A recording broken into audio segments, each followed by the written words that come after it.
When my wife got her car about 2 years ago, I noticed these and wondered what they were. And then I learned that they were headlight washers.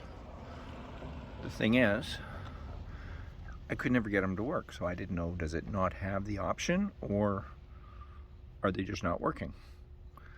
But then I learned you can just pop this little cover open because it's hinged, and there they are. So it does have them. Now I got to figure out how to make them work.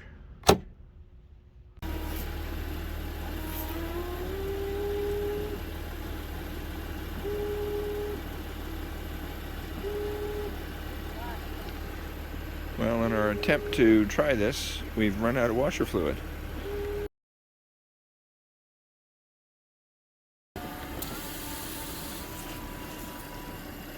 Okay, it worked.